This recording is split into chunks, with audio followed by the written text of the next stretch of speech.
Hi friends, ఈ వీడియోలో మనము రోజువారీ రాశి ఫలాలలో మేషరాశి వారి గురించి తెలుసుకుందాం. అంతకన్నా ముందు చిన్న రిక్వెస్ట్ ఫ్రెండ్స్, ఈ వీడియో మొదటగా చూస్తున్నట్లయితే లైక్ చేయండి, షేర్ చేయండి, అలాగే సబ్స్క్రైబ్ చేయడం అసలు మర్చిపోవద్దు. మీ యొక్క సపోర్ట్ నాకు ఎంతో అవసరం. ఇక మేషరాశి వారికి ఈరోజు చూసుకున్నట్లయితే చేపట్టిన ముఖ్యమైన వ్యవహారాలలో ఆటంకాలు ఎదురైనా అధిగమించి ముందుకు సాగే విజయాన్ని సాధిస్తారు.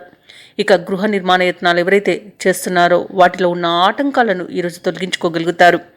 ఇక ఈరోజు మేషరాశి వారికి మొత్తంగా చూసుకుంటే ఆర్థిక అభివృద్ధి అనేది కలుగుతుంది. ఇక ఈరోజు ఎవరైతే దూర ప్రయాణాలు చేస్తున్నారో ఆ ప్రయాణాల వల్ల బాగా కలిసి వస్తుందని చెప్పవచ్చు. వృత్తి వ్యాపారాలలో ఎవరైతే ఉన్నారో వారికి ఈరోజు వాతావరణం అనేది అనుకూలంగా ఉంటుంది, మంచి లాభాలను గడిస్తారు. ఇక విద్యార్థులు ఎవరైతే ఉన్నారో వారికి నూతన విద్యా అవకాశాలనేవి లభించే అవకాశం అయితే కనిపిస్తుంది. ఇక మేషరాశి వారి రోజు బంధుమిత్రులతో మరింత సఖ్యతగా మెలుగుతారు. విలువైన వస్తువులను, వాహనాలను కొనుగోలు చేస్తారు. ఆప్తులతో ఆనందంగా గడుపుతారు. ఆధ్యాత్మికవేత్తల ఆశీస్సులను అందుకుంటారు. స్థిరాస్తులను కూడా సమకూర్చుకునే అవకాశం అయితే కనిపిస్తుంది. ఇక వ్యాపార వాణిజ్యవేత్తలు ఎవరైతే ఉన్నారో వారికి అనుకున్నంత లాభాలు అయితే లభిస్తాయి.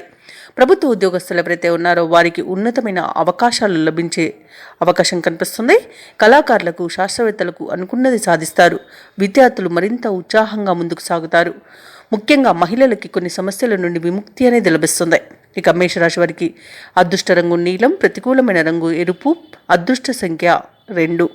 ఈరోజు మేషరాశి వారు హనుమాన్ చాలీస పఠనం చేయడం వలన మంచి శుభ ఫలితాలను పొందుతారు. అలాగే పనులలో వచ్చే ఆటంకాలని ఎదుర్కోగలుగుతారు.